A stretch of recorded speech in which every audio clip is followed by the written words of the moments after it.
PDS दुकानदार हड़ताल पर हैं। इस कारण हजारीबाग में भी लोगों को परेशानियों का सामना करना पड़ रहा है। आपको बता दें कि पीडीएस दुकानदार के हड़ताल पर चले जाने के बाद गरीब जन अनाज से वंचित हो गए हैं, जिसके कारण वे दाने दाने को मोहताज नजर आ रहे हैं। इस पूरे मामले पर स्थानीय social activist doctor Devendra Singh Dev बताते हैं कि सरकार को बीच का रास्ता निकालने की जरूरत है, ताकि क्षेत्र के लोगों को अनाज से मोहताज न होना पड़े। और जब पूरे मामले पर क्षेत्र के विधायक अमित कुमार यादव से उनका पक्ष जानना चाहा तो उन्होंने बताया कि गरीब लोगों को परेशानी तो हो रही है, लेकिन पीडीएस दुकानदारों की मांग भी एक तरह से जायज है। उन्होंने बताया कि पीडीएस दुकानदारों के कमीशन को बंद कर दिया गया है, जिससे वो फ्री में काम करने के लिए विवश हो गए हैं। पीडीएस दुकानदार की मांग है कि उन्हें एक सीमित मानदेय प्रदान किया जाए, तब वो काम करने में सक्षम हो पाएंगे। पिछले लॉकडाउन के से बात अगर करें तो उनको जो कमीशन मिलता था अनाज बांटने के एवज में, तो वो कमीशन भी बंद हो गया है। तो उन लोगों का कहना है कि हम लोगों का मानदेय फिक्स कर दिया जाए, हम लोगों को कमीशन का काम बंद कर दिया जाए। जैसे सरकार नियम बनाती है, जैसे मंथली बांटवाना हो या फिर और कार्य उसे करवाती है, तो वैसे नियमित करवाए और ये कमीशन का सिस्टम हटा करके उनको परमानेंट एक मंथली जो भी मानदेय होता है वो मानदेय पे फाइनल करते हैं। तो उनका भी कहना एक तरह से सही है। इस संबंध में ऐसे हमने पीडीएस संघ के अध्यक्ष, सचिव आदि सबों से ऐसे बैठक भी किया है, उनसे वार्ता की गई है। इसकी निदान निकालने का प्रयास किया जा रहा है। साथ में ही ऐसो सरकार के जो दिशा निर्देश है उसके अनुपालन कर ऐसो खाद्यान्न वितरण की व्यवस्था सुनिश्चित करने हेतु कार्रवाई की जा रही है, प्रयास किया जा रहा है।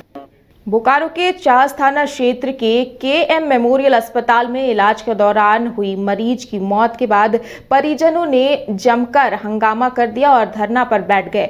तो परिजनों ने चिकित्सकों पर लापरवाही का आरोप लगाया है। बताया जा रहा है कि तुपकाढ़ी निवासी मोहम्मद अली नवाज 21 दिसंबर को सड़क दुर्घटना में जख्मी हो गए थे, जिनके गर्दन की हड्डियां टूट जाने से उन्हें जख्मी हालत में केएम मेमोरियल अस्पताल में भर्ती कराया गया था। उनके ऑपरेशन के बाद हालत गंभीर हो गई और मरीज की मौत हो गई। तो मौत के बाद अस्पताल में हंगामा शुरू हो गया। स्थिति को देखते हुए अस्पताल प्रबंधक ने चास पुलिस को बुलाया। रात को खाना वाना खिला है, खिचड़ी खिला है और भूख लगा तो परमिशन लिया गया तो खिचड़ी खिला सकते हैं। खिचड़ी खिला के बोले कि अब यहाँ पे तो कोई दिक्कत नहीं है, तो आप लोग यहाँ पे मत रहिए, घर चले। ऑपरेशन कब हुआ था? ऑपरेशन वही 11:30 पौने 12 के बीच में। हाँ, 4 तारीख दिन में हुआ था। डेथ कब की? कल की? वही रात को 1 बजे। कल रात 1 बजे बाद चल गए घर। तो आप लोग क्या मांग कर रहे हैं? क्या आप लोग कहना क्या, मतलब कि क्या मांग क्या रख रहे हैं? घटना होने के बाद हमारा भाई को मुआवजा मिलना चाहिए, जो सही डॉक्टर का लापरवाही से हुआ है। डॉक्टर का लाइसेंस कीजिए। वार्ता के लिए हम लोग से बुलाए थे, जानकारी हम लोग मांगे उनसे कि क्यों ऐसा हो गया। एक नॉर्मल पेशेंट मेरा जो आपके आदेश पर आपने अच्छा पाया, उनको खिचड़ी खिलाने का आदेश दिया, हम लोगों ने खिचड़ी भी खिलाया।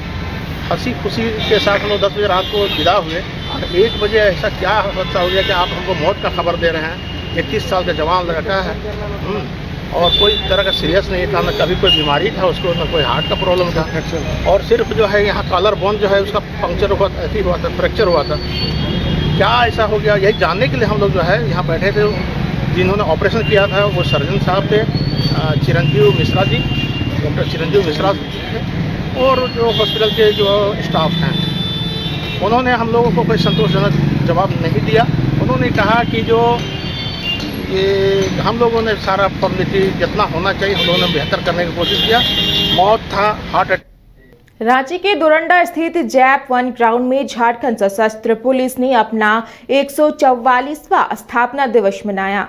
वहीं जेप ग्राउंड में 9:30 में शहीद बेदी पर श्रद्धांजलि देकर स्थापना दिवस कार्यक्रम की शुरुआत की गई। वहीं इस कार्यक्रम में मुख्य अतिथि एडीजी जैप RK मलिक और IDJ ऑपरेशन IG रांची सहित पुलिस मुख्यालय के कई अधिकारी मौके पर मौजूद रहे। गौरतलब है कि जैप स्थापना दिवस के अवसर पर परिसर में ही आनंद मेला का भी आयोजन किया गया है और इसके साथ मेले में स्टॉल भी लगाए गए हैं। आनंद मेला में प्राइड ऑफ गोरखा स्टॉल लगाया गया है। इसमें गोरखा समाज की उपलब्धि, उनकी संस्कृति को दर्शाया गया है।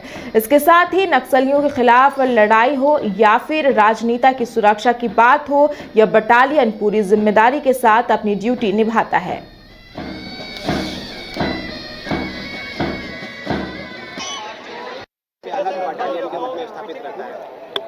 देखिए 1880 में इस बटालियन का निर्माण हुआ, गठन हुआ और आज 144 वर्ष हो चुके हैं और इस वाहिनी का एक बहुत ही गौरवशाली इतिहास रहा है। और जैसा कि आप लोग जानते हैं कि कम्युनल हार्मनी बनाए रखने में, नक्सलिज्म के विरुद्ध कार्रवाई करने में, जो 2 विश्व युद्ध हुए उसमें और विभिन्न आंतरिक सुरक्षा के मामलों में सब जगह जापुन की प्रतिनियुक्ति होती रही है और इसका बहुत ही गौरवशाली इतिहास रहा है।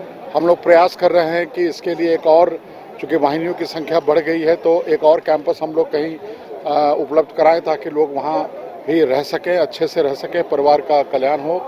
और रांची शहर के लिए, जैसा कि आप लोग सब जानते हैं कि बहुत समय से यह जो आनंद मेला है और यह जो इनका जो ऑर्गेनाइजेशन है और ये जो जहाँ ये रहते हैं, ये एक तरह से एक रांची की पहचान जो है वो BMP 1 उस समय और अब JAP 1 से एक पहचान है। लोग डोरंडा को और इस एरिया को जानते हैं। किसी को भी पता, कोई अगर बोलना हो तो गोरखा बटालियन के बगल में, आगे पीछे।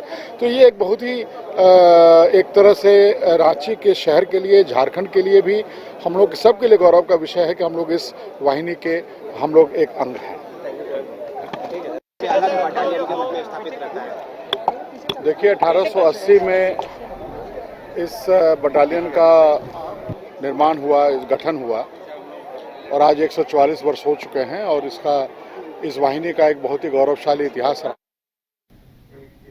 22 जनवरी को अयोध्या में भगवान श्री राम जन्मभूमि का प्राण प्रतिष्ठा होने जा रहा है। पाकुड़ में अयोध्या से आए पूज्य तक्षत का शहर में भ्रमण हुआ। शोभा यात्रा का नेतृत्व बस्ती संयोजक जगदीश अग्रवाल ने किया। शहर के शिव शीतल मंदिर से निकाली गई शोभा यात्रा शिव शीतला मंदिर पथ होते हुए रेलवे फाटक, खुदीराम बोस चौक, गांधी चौक और रेलवे स्टेशन होते हुए मुख्य सड़क से टीन बंगाल से बागानपाड़ा मरवाड़ी पट्टी होते हुए ठाकुरबाड़ी में समाप्त किया गया।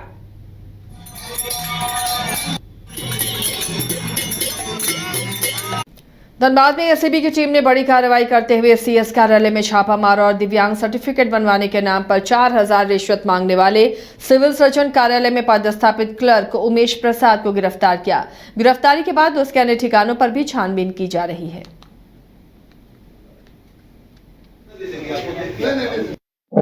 उदय कुमार गुप्ता जो जोड़ा फाटक रोड बैंगमोर थाना क्षेत्र के रहने वाले हैं, उनके द्वारा आवेदन दिया गया था दिसंबर में कि उनको विकलांग दिव्यांग सर्टिफिकेट बनाना था। उसके लिए उनके द्वारा आवेदन दिया गया था, जिसके लिए CS ऑफिस के क्लर्क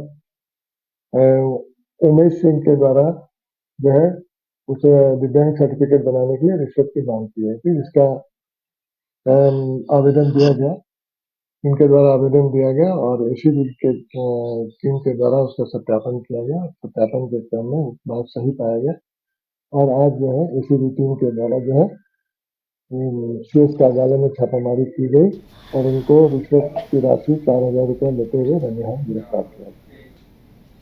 प्रकृति पूजा का महापर्व सोहराय पाकुड़ पुलिस लाइन में बड़े हर्षोल्लास के साथ मनाया गया, जहां पुलिस पदाधिकारी, सभी थाने के थाना प्रभारी, पुलिस परिवार सहित भारी संख्या में आदिवासी महिलाएं भी शामिल हुई। सोहराय पर्व का शुभारंभ मुख्य अतिथि ने फीता काटकर कबूतर उड़ाकर किया। वहीं पर्यावरण को स्वच्छ रखने के लिए पौधारोपण भी किया गया। मौके पर सभी पुलिस पदाधिकारी मांदर की थाप पर थिरकते नजर आए।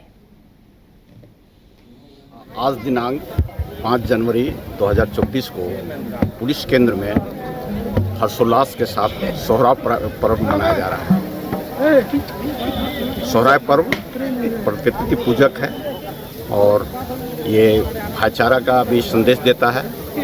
ये आदिवासी समाज जब खरीफ फसल नवंबर दिसंबर में काट कर घर लाते हैं, विशेष रूप से धान, उसकी खुशी में, उमंग में ये सोहराय पर्व मनाया जाता है।